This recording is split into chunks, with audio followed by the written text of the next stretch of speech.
Good afternoon, ladies and gentlemen. On behalf of the LSE German Society, I'm delighted to welcome you to our final event of the main conference week of the 20th German Symposium. Tonight's panel could not be more experienced when it comes to discussing the new beginnings associated with the future of the UK-European relationship. Our first guest tonight is Executive Chairman of the Tony Blair Institute for Global Change and former Prime Minister of Great Britain and Northern Ireland, Mr. Tony Blair. Mr. Blair was the only Labour leader in his party's history to win 3 consecutive elections.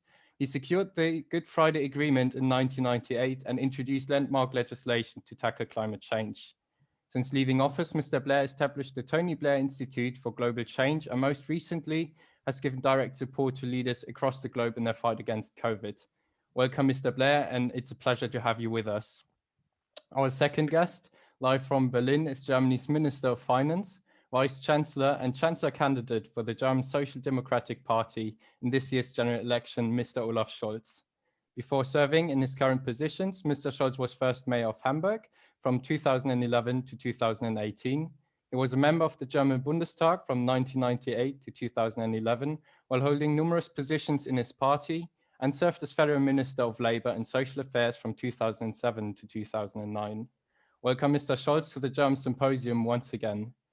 Thank you to both of our speakers for being here with us tonight, and of course, a special thank you to tonight's moderator and discussion chair, LSE Director, Baroness Shafiq.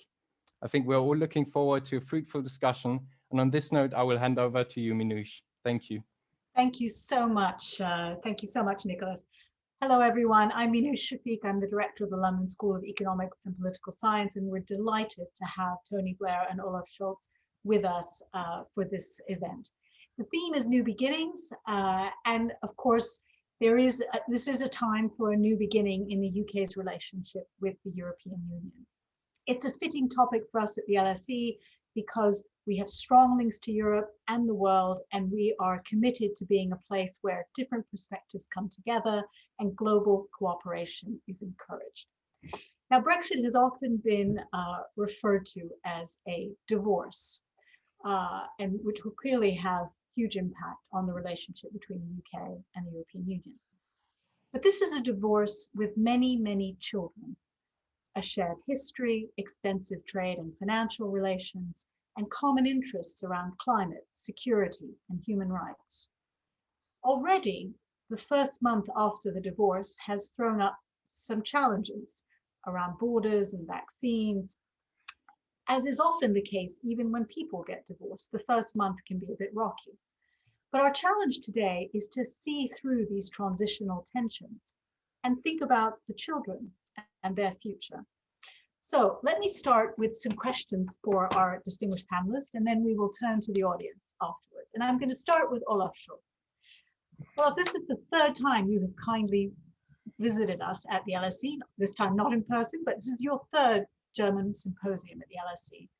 And for the third time, we're talking about Brexit. The first time was in 2016, only 3 months before the referendum. The second time was in 2019 during the withdrawal agreement negotiations.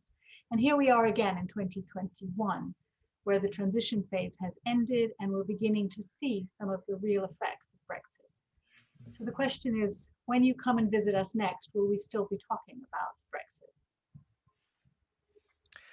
We will see. Germany and the UK are close partners and friends, just as the European Union and the UK are close partners and friends. That was true in 2016, when I was there the first time, and 2019, and it is true today, and I'm sure it will be the next time I'm here. So this will be not different. I think it is absolutely necessary that we understand that UK and the European Union, we are bound together by our history, also by shared values and by the respect that we have for each other. Not to mention our trade relationships. We Germans admire many things about the United Kingdom, especially its long and proud parliamentary tradition, for example. At the same time, Brexit represents a material change to the Anglo-German relationship. The Anglo-German relationship depends on the Anglo-European relationship. A strong and united European Union is Germany's primary national interest.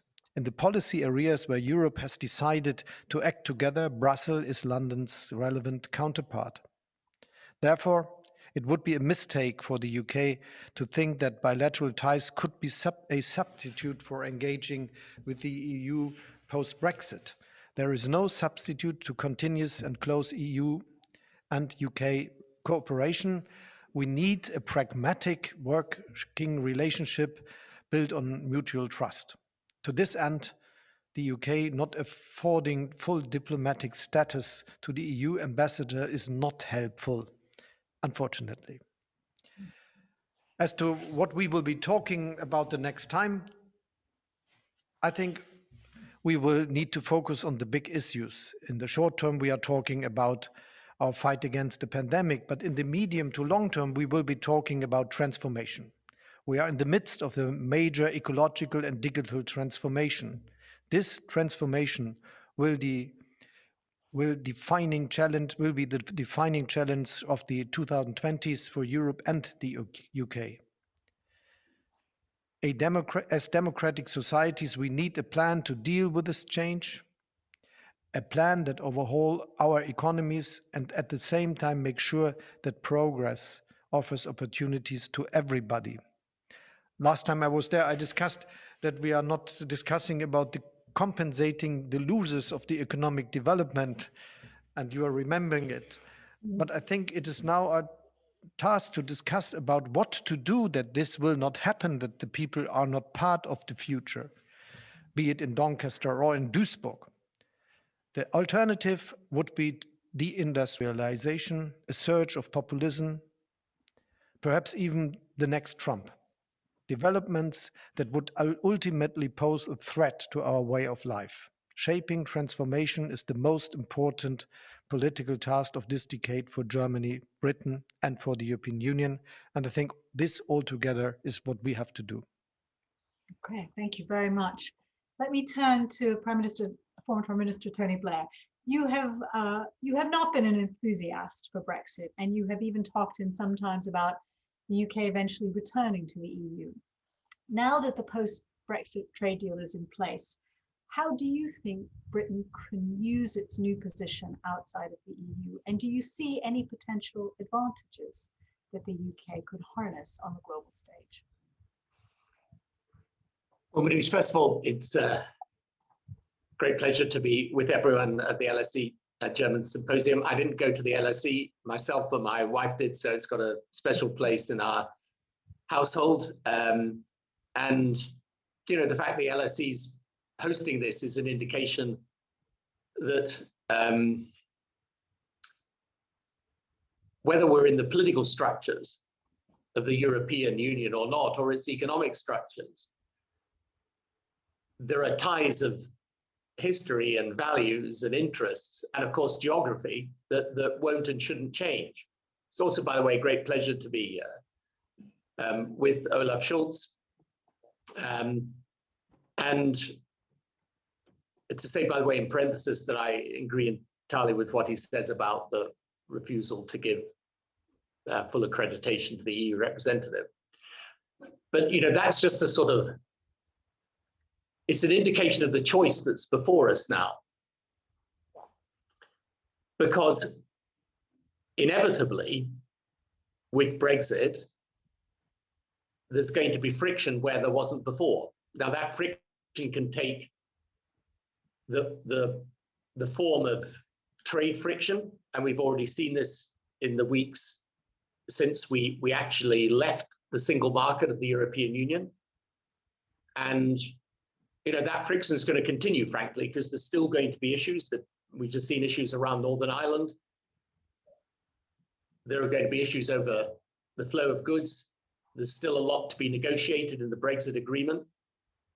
And then, you know, as the row and exchanges over vaccines has shown, you know, you can also have a friction that's a political friction, a sort of competitive spirit, who does best and who's coming out on top. So there's no point in denying it. I mean, obviously, I was passionately opposed to Brexit, but it's happened. And the fact is, inherent in doing Brexit is additional economic and political friction. So the question is, how do you overcome it? And this is really the challenge for political leadership, because we do have to overcome it. I mean, Brexit's a fact, it's happened, we've got to make the best of it. Britain still has enormous strengths. And as I say, you can't change these relationships that have deep, deep roots between Britain and Europe, the rest of Europe. So how do we do this? In my view, we've got to construct an agenda with the European Union, and indeed the countries within it, but with Europe as a whole, and not just with individual countries. We've got to construct an agenda where it's clear there is a combined common interest in pursuing certain objectives. So what could those be? Well, self-evidently, for example, climate change, where the UK's got leadership of this issue at the moment with the COP26 in Glasgow at the end of this year. So that's an area where the UK, the USA, European Union can work strongly together. We share the same directions of policy and the same basic principles. We could, for sure, cooperate in things like energy policy. I think there's cooperation we could do around technology, around education, around issues to do with security, defense. There are certain things in foreign policy where we can work closely together. For example, my institute's very active in the Sahel part of Africa, major challenge for Europe and for Britain. So there are all sorts of issues we can work on together. And then on COVID itself, I mean, okay, these last couple of weeks have seen, friction both between Britain and the European Union and within Europe itself. But let's be very clear, going forward, this global pandemic is going to require people to work together. We can talk about this a bit later maybe, but I think we're in a situation today where this isn't a crisis anymore. This is a new state of the world, and we're going to have to prepare for it. And we're going to have to prepare and make a whole set of changes, some of which are going to be much, much more effective done collectively. So to summarize, my view is, yes, I mean, Britain's going to have to find a role outside of Europe. I think it can do that. Personally, I think we could have done these things inside Europe, but we've got to accept that we're going to do them outside of Europe. But one of its key priorities on the world stage is to make sure that that European relationship, albeit different, is also secure. And that's why it's sensible, given there will inevitably be some friction, that we look for big foundation stones of cooperation with Europe, which can overcome that friction and lead to a mutually beneficial relationship. Okay, thank you. Let me turn back to Olaf and ask you about your view about the future relationship between the UK and Europe. And you mentioned the issue about the recognition of the EU ambassador. There have been tensions around vaccines and the French and Irish borders. Where do you see the future relationship going? As I already said, the future relationship between our two countries will be part of the relationship of the UK and the European Union. We should understand this, and I think this is a view which is much more important, not just in the relation between the UK and the European Union, which will be always very special because of the long way we are moving together and the shared values we have. But to give this question a broader view, it is the same question we have to discuss when we are looking on the European-Russian relations or the European-Chinese relations or the European-United States relations. If those countries, and I take the three and not the UK in this case, if those countries think that they could go back to the 19th or 18th century with the balance of power and things that happened then, they are doing a mistake. I think the basis for a good relationship and for the international development is that these countries, for instance, accept the further integration of the EU and the willingness of forming, as the United States said about them, a better union. And if this is something that is accepted, many things are feasible. And this is even more the case with the UK. I think that our common way we had in the past must be something that we have to have in mind when we are discussing about the future. And I think that, for instance, in questions of security, in questions of fighting for the democracy and the rule of law, we have reasons for working together. And Tony Blair already mentioned all the questions on the international agenda that are now on the table and have to be solved. Yes, and we have common perspectives and things to do, be it the climate change, be it the question of defending the democratic attempt, what we are doing together as Western democracies, and the way of life we understand. And so there is good basis for a pragmatic and good relationship, and there is a willingness to get it there. Maybe let me turn to Tony Blair to reflect a bit on the recent election of Joe Biden in the United States. And he's, of course, taken a very different approach to foreign policy than Donald Trump, much more multilateral, much more collaborative. How do you think that will affect the UK, EU, US triangle relationship? Well, the UK's obviously got a very strong bilateral relationship with the United States that will be maintained. I've no doubt about that. But you're right, Manoush, that President Biden is going to be much more forthcoming towards the European Union, obviously, than President Trump, are much more sympathetic to the concept of the European Union and European solidarity. I mean, I think, though, that, I mean, first of all, by the way, the American administration is going to be hugely preoccupied with its own fight against COVID-19. But I think they will be looking for a bilateral and multilateral set of alliances. And in this regard, I think they'll still, in the areas where they want to work with Europe, those will also be areas where they'll be wanting to work with the UK. I mean, for example, around climate change and NATO, in attitudes towards, you know, United States relationships, for example, with China and Russia. I think they'll be looking to have a much more collaborative relationship, and the UK will be part of that. Now, there will then be certain issues that the US deals with Europe on its, you know, because there'll be issues that won't concern the UK. But I think that the essence of the Biden administration will be one where multilateralism is seen as an advantage and not as a drawback. And so that will mean they'll want to work with Europe and they'll want to work with the UK because we share many interests and many things in common. So I don't think it's going to affect it that much. Although, you know, again, one of the reasons I was always keen for Britain to stay in Europe is that I do think that Britain, for the US as well, was always a valuable interlocutor with Europe. And obviously that's not going to be possible anymore. But I think a lot of these things will, you see, this is where I think a lot of these things will depend on whether the leadership, both in Europe and in Britain, recognize that they've got this common interest in trying to work together. Because even if we're outside of the political structure of the European Union, it doesn't mean that our attitudes to many things aren't going to be quite similar to the countries in Europe and the European Union.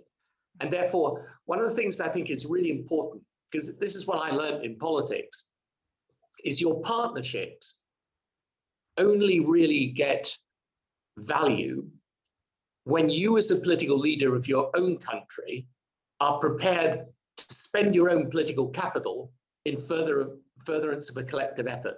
In other words, if you get a political leader and all they're interested in is their own politics and playing to their own politics, you never really establish great partnerships like that, because partnerships between countries are a bit like friendships between people.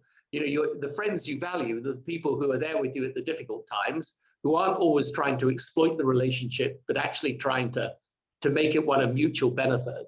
And therefore, a lot's going to depend here on whether the British leadership is going to carry on playing the politics of Europe in a British-centric way, or whether it's going to say, look, we've got common interests and common things we need to do.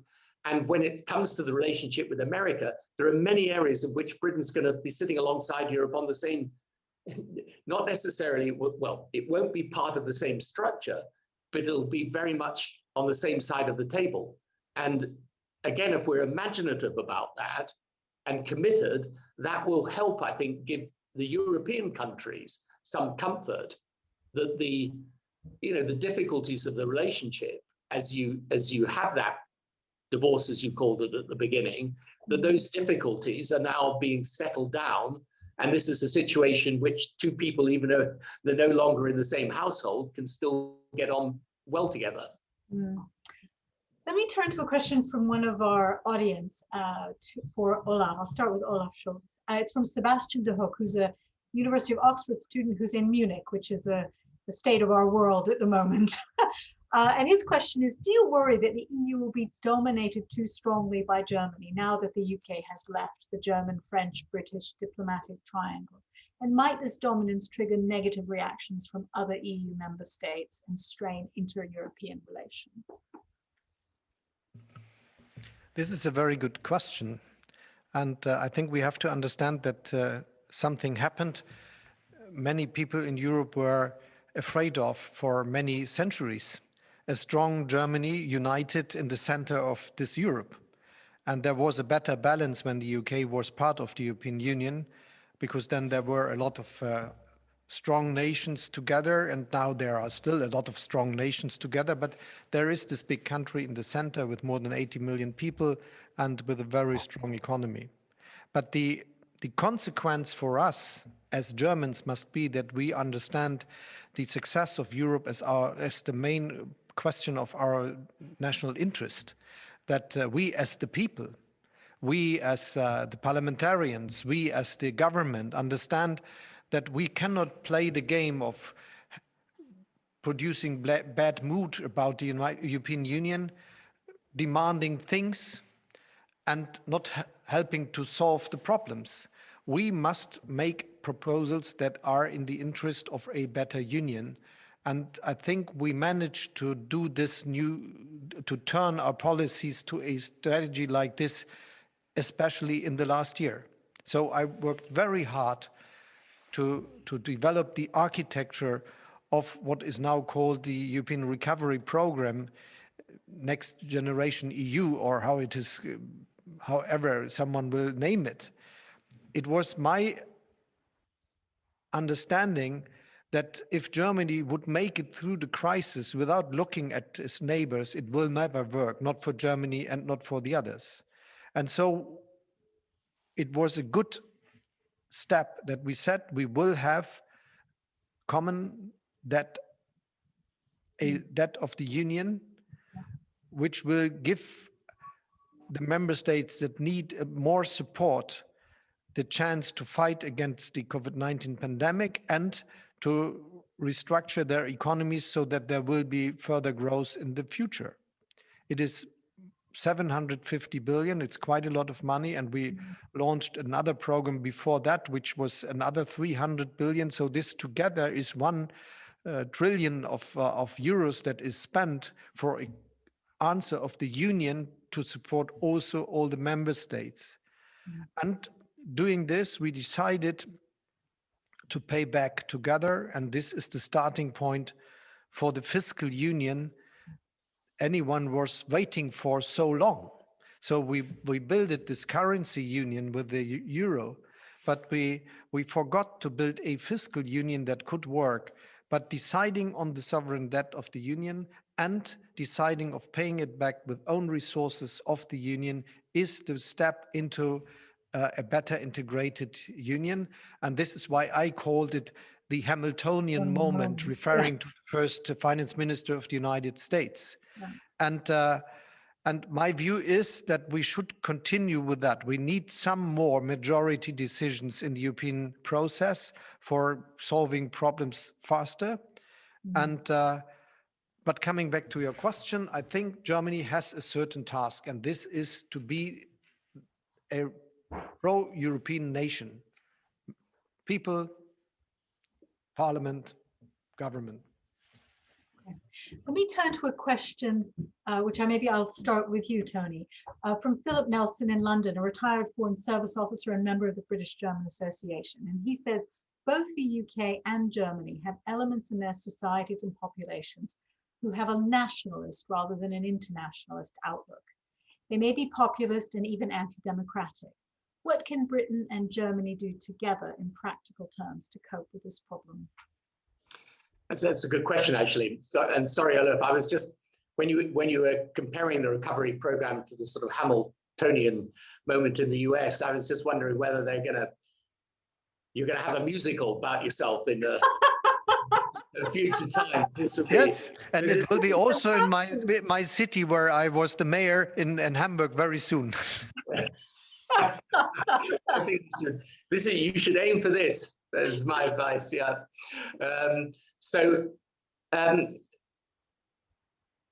It's a good question because let me try and answer it by answering it around the pandemic. Because right now there's a strong feeling that every country has to look after itself. There's kind of rampant vaccine nationalism everywhere. Populations naturally expect their governments to be looking after their people first.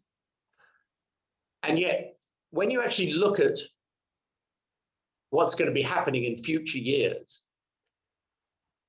if we don't put together proper vehicles of cooperation, instruments of cooperation, then we're not going to be able to handle the challenges that are coming down the track, I believe. So if you just think, if the world had come together at the start of this pandemic, and it had said, how do we make sure, for example, that you get common clinical trial infrastructure and you have mutual recognition of top regulatory bodies, and we make sure that we're collaborating on, for example, how we develop rapid tests alongside the traditional PCR tests. And if you think, rather than, as we've had, companies who make vaccines, but often don't have large vaccine capacity, production capacity, having to see where they can get extra capacity from, if we'd actually said, look, what is the bioreactor capacity that we have to make vaccine? And how do we make sure that we link that up with those that are inventing these vaccines, whether the Pfizer vaccine that was invented by a German company, or the AstraZeneca one invented by an Oxford company, or Johnson & Johnson, which will be a vaccine that's manufactured very largely in the Netherlands and other places in Europe. If we'd actually come together in that way, we could probably have avoided a situation where we now have countries around the world in desperate search for vaccine. And that's what we could have done about the past. But in the future, let me just give you this scenario. It's clear, in my view, that we're going to have a continuing risk of pandemics. It's clear also that we may have mutations of this COVID-19, which will require new vaccines, which may require new antiviral and other biologics. But we can't afford to go through another 10 months to 1 year fighting this. We're going to have to create a situation globally where we are able to identify a new variant, sequence it, develop and adjust a vaccine for it, produce that vaccine, and distribute it in vast quantity within a matter of weeks, because otherwise we'll be shutting back down the whole of the world economy again. And by the way, the costs of vaccine production are a tiny fraction of the overall cost of this pandemic. So to go back to the question, what we've got to do as politicians and political leaders is explain to people why taking a global view, as well as, of course, looking after the specific issues in your own country, taking that global view isn't reaching for a global interest in suppression of your national interest. It's enlightened self-interest for nations to come together, because there are things that we are not going to be able to do on our own that we can do together. So this is, the reason why in the world today, this narrow nationalism is wrong, is that in the end, it's not the way the world can work anymore. And so if with this future pandemic possibility, we don't make preparations, not just on a national scale, but also on a global scale, we're going to fail our people. We're going to fail the people in Britain and in Germany. So this is what this is why we need political leadership that is prepared to stand up to this narrow view of national interest and say, look, of course you've got to, of course in the end, whether Britain distributes the vaccine it's got effectively and uses it effectively is up to the UK government. And of course the UK government will want sovereignty over its own affairs in respect of this. But in the end, whether we are then better equipped to deal with what's coming in the future, we're going to have to work with others. Thank you. I'm going to turn to Olaf with a question from Jonathan Packroff, who's an LSE student in the political economy of Europe, who's from Herdecke in Germany. Mr. Scholz, you found clear words that the European Commission had failed in ordering vaccines. Will there be personnel consequences at the European level? I'm not discussing about personal consequences, no. But I think it is a part of democracy to be very frank about the problems and to discuss them. Otherwise, people would think that someone is hiding, the elite is hiding information and they are all working together and not telling the people the truth. So it was absolutely necessary to be clear and to ask the questions that had to be asked, whether there was a situation where the European Union could have ordered more vaccines. And the answer we now know, yes, there was a situation like this. They could have done so. But doing this and understanding this is the basis for now looking to the future and looking forward and organizing the actions that are needed now. And this is that we work on increasing the production of vaccines. There are some possibilities we could work on. We think and hope. We are trying to understand it. And at this stage, I would like to underline what Tony Blair said. Yes, just a look to the supply chain for producing the vaccines makes clear that it is an absolute not intelligent idea to start with a national policy in this question. And this will continue to be the case. And this is something we should understand when we discuss about what we will do in the future.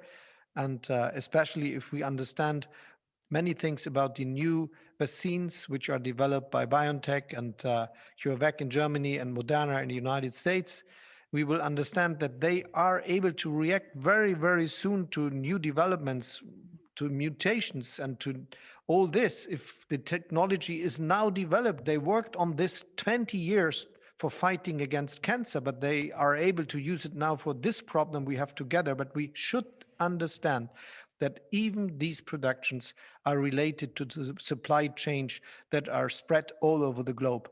And this is what anyone should understand. And on the other hand, we should learn that as strong, rich nations, we have a responsibility for the people in Africa, in the South of America, in Asia. And we can't say this is something we understand as the task of someone else. We are also responsible. Coming back to that, I think we should see that we are now in a phase where we work on productions and getting more vaccines and ordering more, so lessons learned in the end. And on the other hand, we are working on the plans for getting the vaccines to the people. And this will be a more difficult question as it is today when we do not have enough. When there will be enough doses for being used, it will be a question of millions in a week. And this has to be organized yet. So my next question is for Tony Blair, and it's from Peter Bristow, an LSE student who's actually in London.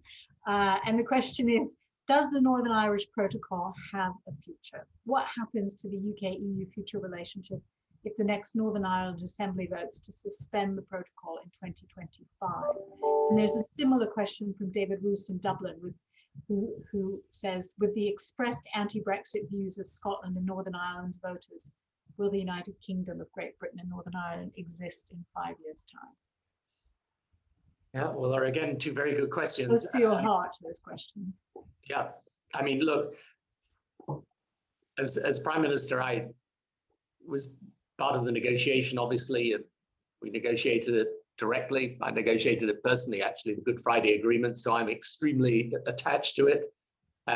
Many of the people on this call, students at least, will be too young to remember in the 70s and 80s and even early 90s, we used to wake up every morning to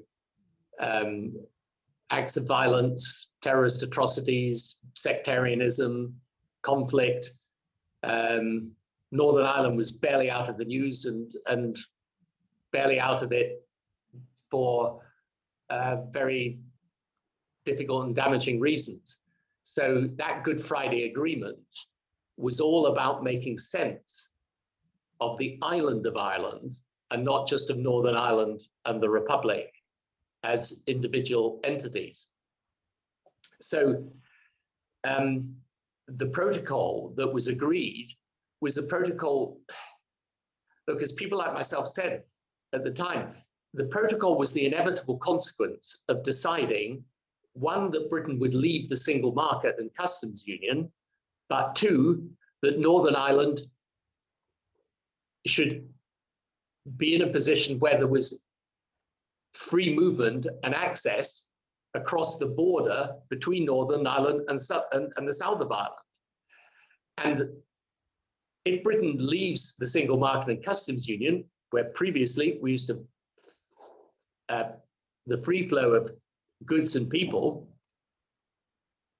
then, and the external border becomes the border along the island of Ireland, inevitably, you've got a problem, because Northern Ireland's then, if it wants to keep the border open, it's got to be in a different relationship to Europe than the rest of the United Kingdom. And it's just beyond me that people haven't seen that this was the inevitable consequence of the decisions that we took. So it's very difficult, because there is no way you can keep the border open unless you hold to what has been agreed. What was agreed was, I think, as I say, the inevitable consequence of the decisions we took in the UK. So we've got to watch this very carefully. We've got to behave with extreme sensitivity to it. Both the European Union and the British government, and what's happened over the past few months is an indication of the problems that arise when either of the two parties don't behave sensitively towards that agreement. So, we're going to have to make the best of it, and we're going to have to try and work out arrangements that are practical. But it's, it always was going to be a problem, which is why myself and John Major went in the course of the referendum in 2016 to Northern Ireland to warn people of it. But there it is. So just with sensitivity and with, again, political intelligence and wisdom, we can overcome it, but we need to really focus on it. As for the UK as a whole, well, look, in the end, I think, it comes back, and I won't repeat what I said earlier.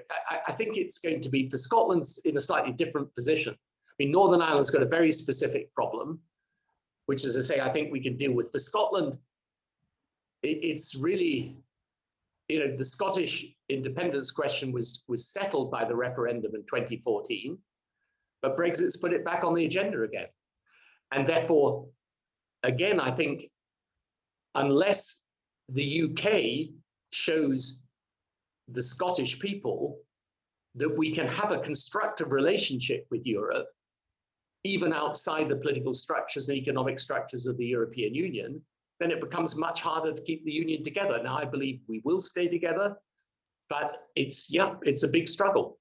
And how we then, as a UK as a whole, the British government, how it interacts with the European Union, I think will be quite an important determinant of that strength of Scottish feeling for independence. In the end, the Scots have deep economic, historical, cultural ties with England. And I don't believe it would be sensible to break up the United Kingdom, of course not. But again, what we've got to do is understand, inevitably as a result of Brexit, and the Scots being so much against Brexit, you're going to have a challenge. And I think what all of these things come back to is Brexit has introduced inevitably friction. So if you want to overcome the consequence of that, it requires strategy, foresight, it requires political statecraft, and it requires a genuine and visible and determined intention that we are going to do what it takes to make that European relationship work for the future. Thank you. I'm going to give the last question to Olaf Scholz, which is, you've talked a lot about the short-term tensions, but really focused on the longer-term fundamental mutual interests that exist between the UK and the EU. What are the issues? I think from both of you, you've talked about the issues that are the common interests around climate, around security, around human rights, which will draw the two countries, the UK as a country and the Union as a group of countries together. Which issues do you think will be the problematic ones, which will be the divisive ones, and how can we overcome them? Yes, there are a lot of questions where we can work together, as it was mentioned in the question again. Yes, we have to do something about on climate change and to fight against it. And my view is that for us in the economically far developed countries, it is a task also to develop the technologies and the systems that make it feasible that we continue to be very economically successful countries without harming the climate. And doing this in 30 years, which is the aim if we are speaking about 2050, is really a big task.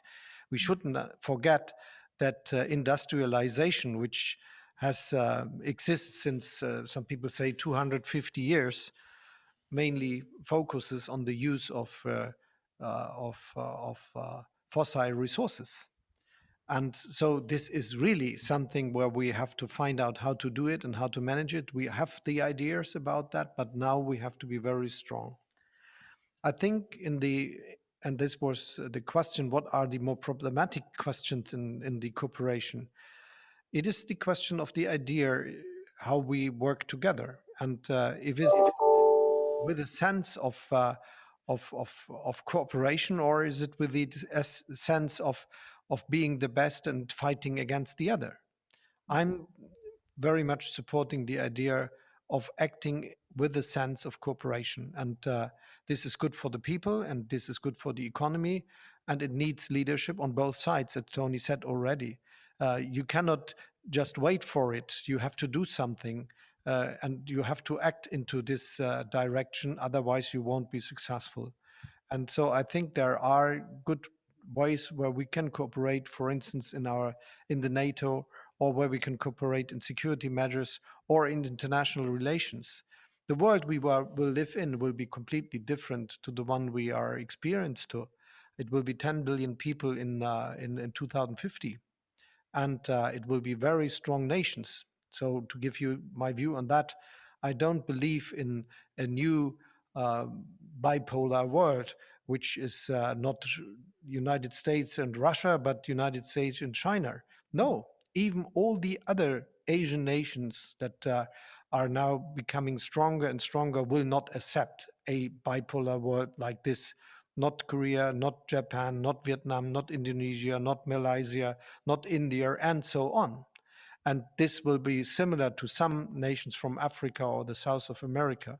So I'm sure that what we have to understand, that what is important for us, the democracy, the rule of law, a more or less social market economy, is something we have to work for, and where we have common views, and where it is our interest to work together and not to compete with each others.